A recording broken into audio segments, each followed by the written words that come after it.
Hello students, ये आपकी online class है मैथ्स की और हम पढ़ रहे हैं चैप्टर रियल नंबर्स। हम रियल नंबर्स का रिवीजन कर रहे हैं। तो अभी तक हमने इर्रेशनल नंबर्स और उनकी प्रॉपर्टीज़ पढ़ ली है। अब हम इसी के बेसिस पे एक एग्जांपल देखते हैं।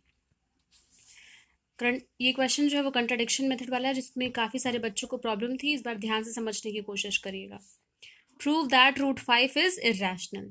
प्रूफ करना है कि √5 एक इर्रेशनल यानी कि अपरिमेय संख्या है। मान लेते हैं कि √5 क्या है, रैशनल है। हम इस क्वेश्चन को कंट्राडिक्शन से सॉल्व कर रहे हैं, यानी कि जो भी हमें प्रूफ करना है हम उसका ऑपोजिट चीज़ को ट्रू मान लेंगे। तो मान लेंगे कि √5 रैशनल है। अगर √5 रैशनल है तो हम इसको p/q के फॉर्म में लिख सकते हैं, जहाँ p/q जो है वो इंटीजर्स होंगे, q नॉट इक्वल टू 0 होगा और p और q के कोई भी कॉमन फैक्टर नहीं होंगे। हमने लिख दिया √5 इज इक्वल्स टू p/q। यहाँ से स्क्वायर करेंगे दोनों साइड, तो 5 बराबर p² क्यू स्क्वायर को ट्रांसफर कर देंगे तो हमें मिलेगा p² बराबर 5q²। यहाँ से p² जो है वो क्या है, 5 का मल्टीपल है, तो इम्प्लाई करेगा p भी 5 का मल्टीपल होगा। अब अगर p जो है 5 का मल्टीपल है तो हम p को 5m लिख सकते हैं, तो p को 5m हमने लिख दिया। फिर p का स्क्वायर करेंगे तो ये हो जाएगा 25m²। अब इस स्टेटमेंट को पहले स्टेटमेंट में जब यूज करेंगे, p² की वैल्यू कितनी है, 25m², और यहाँ p² बराबर 5q² था, तो वो जो 25m² वाली वैल्यू है वो यहाँ रख देंगे तो हमें क्या मिल जाएगा, 25m² बराबर 5q²। 5 से 25 कट गया तो q² बराबर 5m²। यहाँ से हमें मिला कि q² भी क्या है, 5 का मल्टीपल है, यानी कि q is also multiple of 5। तो फाइनली हमें अभी तक हमने जितना सॉल्व किया उसके बेसिस पे हमें क्या क्या मिला है कि p और q दोनों के पास एक कॉमन मल्टीपल है, जो कि क्या है, 5 है। ये कंट्राडिक्शन है क्योंकि हमने शुरू में ही सपोज किया था कि p और q का कोई कॉमन मल्टीपल नहीं है। तो इसलिए हम एक कंट्राडिक्शन पे पहुंचते हैं और इसलिए √5 क्या हो जाएगा, इर्रेशनल यानी कि अपरिमेय हो जाएगा, क्योंकि हमने जो सपोज किया था वो बात गलत हो गई। अगली चीज जो हम पढ़ेंगे वो है representation of irrational number on number line. Number line पे अपरिमेय संख्या का रिप्रेजेंटेशन।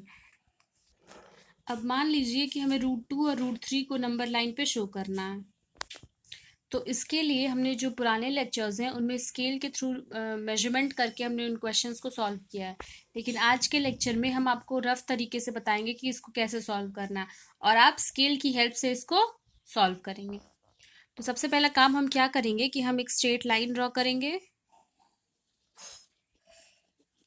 जो कि है नंबर लाइन। इसको नाम देंगे x', यहाँ कहीं होगा o और ये होगा x, ठीक है। ये होगा स्ट्रेट लाइन। अब मान लीजिए हमें सबसे पहले √2 ड्रॉ करना है, तो हम o से स्केल से लेंथ लेकर के a बनाएंगे इस तरीके से कि OA बराबर कितना है,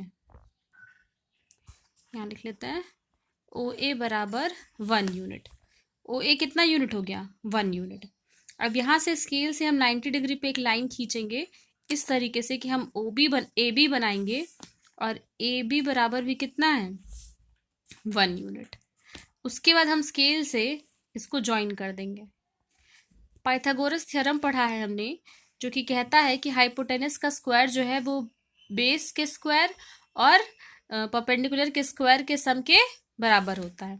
यहाँ से हमें मिलेगा OB बराबर √ OA² प्लस AB² बराबर √ ये 1 का स्क्वायर प्लस 1 का square that is 1 + 1 that is √2।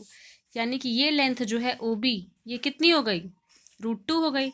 अब ये क्या है, रिप्रेजेंटेशन है √2 का, लेकिन हमें √2 को नंबर लाइन पे दिखाना है। तो उसके लिए हम क्या करेंगे, कंपास लेंगे, O को सेंटर मानेंगे, ऐसे यहाँ पे O को सेंटर मानेंगे और ये आर्क, ये इतना डिस्टेंस लेंगे हम और फिर यहाँ से एक आर्क ऐसे ड्रॉ करेंगे। अब ये आर्क जो है वो जो इस लाइन स्ट्रेट लाइन x'OX को जिस पॉइंट पे कट कर रहा है इसको हम नाम दे देंगे P, और ये OP जो है वो कितना है, √2 ऑन द नंबर लाइन। ये था √2 का रिप्रेजेंटेशन नंबर लाइन पे।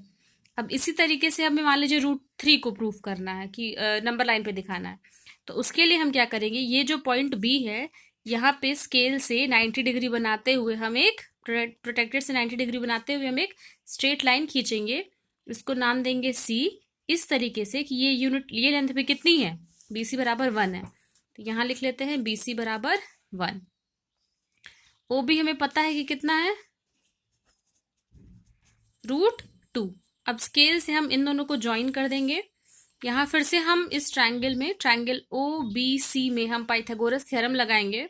तो OC हो जाएगा √BC का स्क्वायर प्लस OB का स्क्वायर, यानी कि √2 का स्क्वायर प्लस 1 का स्क्वायर, और ये आ जाएगा √3, यानी कि OC कितना हो गया है, √3 हो गया है। ये हो गया √3। अब इसको भी वापस से हमें नंबर लाइन पे रिप्रेजेंट करना है। तो फिर हम कंपास लेंगे, O को सेंटर मानते हुए ये इतनी आर्क प्रॉपर तरीके से ले करके और एक और आर्क बनाएंगे इस तरीके से। ये आर्क स्ट्रेट लाइन को जिस पॉइंट पे कट करेगा, इस पॉइंट का नाम हम देंगे Q, और जो डिस्टेंस है OQ वो कितनी है, √3 है।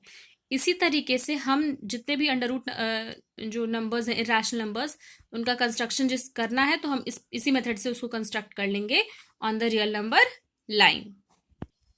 इसके बाद जो एक और तरीके का कंस्ट्रक्शन है आपकी बुक में, वो है कि मान लीजिए ऐसा कोई क्वेश्चन दिया है कि रिप्रेजेंट √4.21 नंबर लाइन, आपको ये शो करना है। तो कैसे करेंगे, बहुत ही सिंपल सा तरीका है।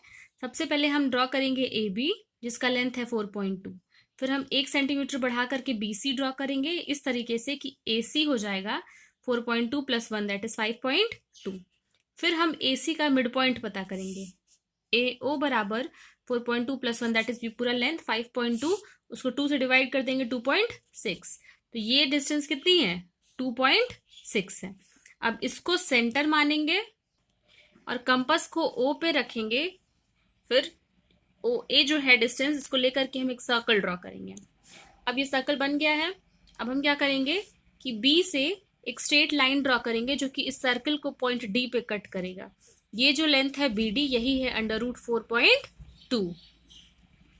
अब इसका हम ज्योमेट्रिकल प्रूफ देख लेते हैं कि कैसे हम इस चीज को प्रूफ करेंगे। किसी भी सर्कल में AB × BC बराबर होता है BD × BE के। अब BD और BE आपस में बराबर है, तो उसकी जगह पे वापस हमने BD लिख लिया, यानी कि BD × BD, BD स्क्वायर हो जाएगा। BD स्क्वायर बराबर AB × BC। AB की वैल्यू है 4.2 और BC की वैल्यू है 1, मल्टीप्लाई कर दिया 4.2। इधर साइड स्क्वायर था, उसको ऑपोजिट साइड लाएंगे तो अंडर रूट हो जाएगा। तो BD बराबर √4.2। देखिए BD बराबर √4.2, ये आ गया। तो इस तरीके से अगर ऐसा कोई क्वेश्चन है तो हम उसको सॉल्व कर सकते हैं। अब हम सिंप्लीफिकेशन का एक क्वेश्चन देखते हैं। क्वेश्चन है 6 - √6 और 6 + √6 को आपस में मल्टीप्लाई करना है। कैसे करेंगे, 6 को पहले इस ब्रैकेट से मल्टीप्लाई करेंगे, फिर √6 को इस ब्रैकेट से मल्टीप्लाई करेंगे। दो तरीका है, पहला तरीका समझ रहे हम लोग यहाँ पे। तो 6 × ब्रैकेट वाला 6 + √6, फिर ये -√6 और फिर ये ब्रैकेट वाला टर्म। अब सिंप्लीफाई करेंगे तो 6 × 6 + 6 × √6 माइनस √6 × 6 माइनस √6 × √6, 6 × 36 हो जाता है। ये दोनों टर्म आपस में कैंसिल हो जाएंगे क्योंकि नंबर सेम है और साइन ऑपोजिट है, और ये -√6 × √6 हो जाएगा 6, यानी कि 36 में से 6 को माइनस करेंगे, आंसर आ जाएगा 30। इसी का दूसरा तरीका है कि क्योंकि दोनों नंबर सेम है ब्रैकेट में, तो हम यहाँ A - B, A + B का फॉर्मूला लगा सकते हैं, जो कि क्या होता है A² - B²। तो यहाँ हम कर देंगे 6 का स्क्वायर माइनस √6 का स्क्वायर, जो कि होगा 36 - 6, यानी कि वापस से आ गया आंसर हमारा 30। तो हम कोशिश करेंगे कि इसी मेथड से सॉल्व करें, क्योंकि हर बार नंबर ज़रूरी नहीं है कि सेम दिया हो, लेकिन अगर हम इस फॉर्मूले में जो क्वेश्चन है उसको एडजस्ट कर पा रहे हैं तो हम इसको इस तरीके का भी इस्तेमाल कर सकते हैं क्वेश्चन को सॉल्व करने के लिए। एक स्टूडेंट ने रैशनलाइजेशन के क्वेश्चन में भी डाउट कहा था कि उसे है, तो एक बार फिर से हम एक रैशनलाइजेशन का एग्जांपल लेकर के समझते हैं। सारे क्वेश्चंस इसी बेसिस पे सॉल्व होंगे। करना क्या होता है कि मान लीजिए आपको क्वेश्चन दिया है 4 + √5 / 4 - √5 और इसको रैशनलाइज करना है। तो जो भी डिनोमिनेटर है उसका जो भी साइन है, ये बीच में जो साइन है, इसके ऑपोजिट साइन से हम इसको मल्टीप्लाई कर देते हैं।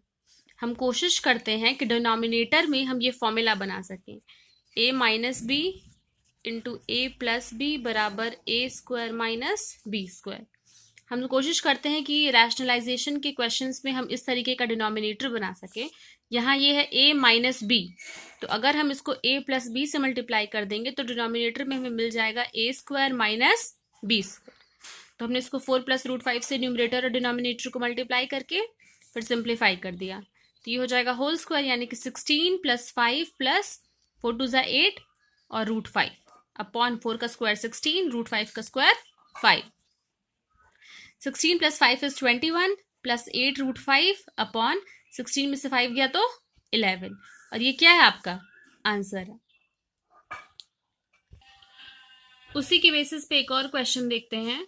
Root 7 minus 1 upon root 7 plus 1 minus root 7 plus 1 upon root 7 minus 1 बराबर a प्लस बी, और हमें a और b की वैल्यू ज्ञात करनी है। तो इसको सॉल्व करने के लिए हम नॉर्मल तरीके से सॉल्व करेंगे, जैसे हम फ्रैक्शनल एडिशन करते हैं। तो ये रूट 7 प्लस 1 और रूट 7 माइनस 1 का एलसीएम लेंगे तो ये आ जाएगा, दोनों को मल्टीप्लाई करते हुए। फिर न्यूमरेटर में आ जाएगा रूट 7 माइनस 1 का whole square minus root 7 plus 1 का whole square. Bracket a minus B का होल स्क्वायर का फॉर्मूला है, यहाँ a प्लस बी के होल स्क्वायर का फॉर्मूला है। तो यहाँ पे इसको हमने a माइनस बी और a प्लस बी के होल स्क्वायर ये जो है सिंप्लीफाई कर लिया। तो यहाँ से यहाँ प्लस 7 है, या minus 7 cancel, plus 1 minus 1 cancel. Numerator में बचेगा -2 रूट 7 -2 रूट 7। अब -2 रूट 7 में जब -√2 को ऐड करना होगा, क्योंकि दोनों साइन सेम है, तो वो हो जाएगा -4 रूट 7। क्या हो जाएगा -4 रूट 7, और नीचे क्या जाएगा 7 माइनस 1 यानी कि 6।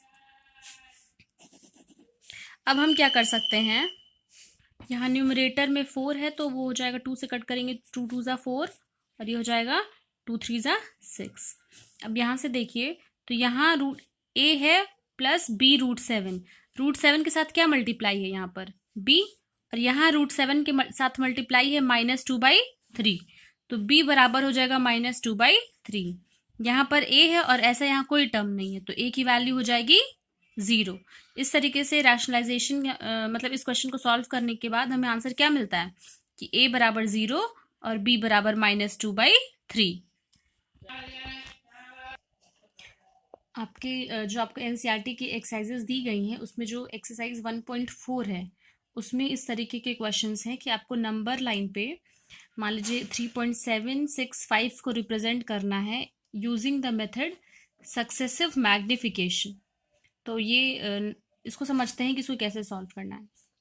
3.765 ये नंबर 3 और 4 के बीच में आएगा, तो यहाँ हमने नंबर लाइन ड्रॉ किया, यहाँ है 3 यहाँ है 4, और इसको हम 10 इक्वल पार्ट्स में डिवाइड कर देंगे। 3.1 3.2 3.3 3.4 3.5 3.6 3.7 3.8 एंड 3.9 और फिर 4। अब 3.765 ये 3.7 और 3.8 के बीच में होगा, तो ये है 3.7 ये है 3.8। अब इस डिस्टेंस को लेंगे और हम इसको मैग्नीफाई करेंगे यूजिंग अ मैग्नीफाइंग ग्लास। फिर हम इसको मैग्नीफाई करेंगे तो अब हम यहाँ जो दोबारा से नंबर लाइन बना रहे हैं वो 3.7 से 3.8 तक स्टार्ट होगी, और इसके बीच को वापस से हम 10 इक्वल पार्ट्स में डिवाइड करेंगे। अब यहाँ से आ जाइए तो 3.71 72 73 3.74 3.75 3.76 और ये 3.77। ये वैल्यू जो है वो 3.76 और 3.77 के बीच में होगी, तो हम इस डिस्टेंस को लेंगे और इसको भी वापस से क्या करेंगे मैग्नीफाई कर देंगे। फिर वापस से हम एक लाइन ड्रॉ करेंगे स्ट्रेट लाइन।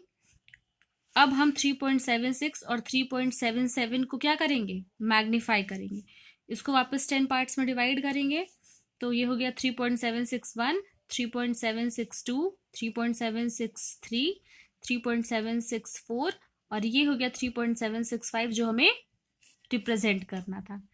इसी तरीके से अगर हमें कोई और फ्रैक्शनल पॉइंट में डेसिमल में वैल्यू दी हुई है तो उसको हम सक्सेसिव मैग्निफिकेशन के थ्रू क्या कर सकते हैं नंबर लाइन पे रिप्रेजेंट कर सकते हैं। अब हम laws of exponents for real numbers यानी कि जो घातांक के नियम है उनके बेसिस पे हम कुछ क्वेश्चंस देख लेते हैं सिंप्लीफिकेशन के। 6 का पावर 1/2 इंटू 7 का पावर 1/2, यानी कि m का पावर a। इस क्वेश्चन में देखिए तो जो बेस है, ये जो नंबर्स है वो अलग अलग हैं, लेकिन पावर क्या है, सेम है।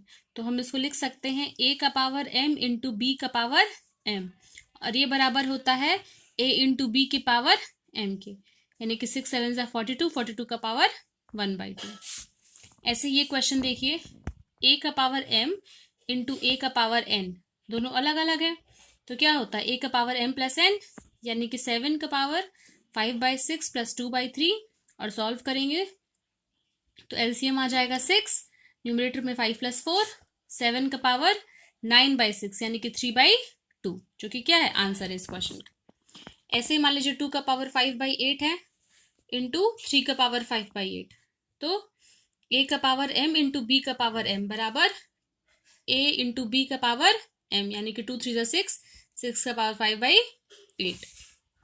अगला क्वेश्चन, 3 का पावर 4 और इसका भी पावर 1/4, 4 से 4 कैंसिल हो जाएगा, आंसर आ जाएगा 3। फिर इसी के बेसिस पे एक और देखते हैं, 25 का पावर 3/2। हमें पता है कि 25 जो है वो 5 का स्क्वायर होता है, तो हम इसको 5 का पावर 2 लिख सकते हैं, और होल का पावर 3/2 गिवन है। तो यहाँ हम फॉर्मूला यूज करेंगे, a का पावर m होल का पावर n बराबर a का पावर m इंटू n। तो दोनों आपस में मल्टीप्लाई हो जाएगा, 2 से 2 कैंसिल, 5 का पावर 3 कितना होता है, 125। और लास्ट क्वेश्चन देखते हैं कि 81 का पावर 3/4। हमें पता है कि 81 जो है वो 3 का पावर 4 होता है, और इसका होल पावर दिया है 3/4। तो यहाँ फॉर्मूला लगाएंगे, 4 से 4 कैंसिल हो जाएगा, आंसर है 3 का पावर 3, जो कि होता है 3 3 9, 9 3 27। तो ये इस चैप्टर के सारे क्वेश्चन थे लगभग।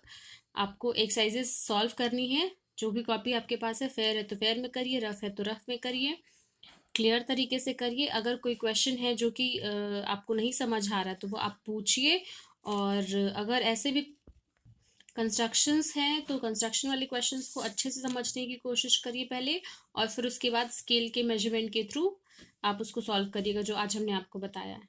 तो कल से हम नया चैप्टर स्टार्ट करेंगे, जो कि आपका सेकेंड चैप्टर है, पॉलिनॉमियल्स। तो इस चैप्टर को अच्छे से समझिएगा, सारे क्वेश्चन सॉल्व करिएगा। Thank you class.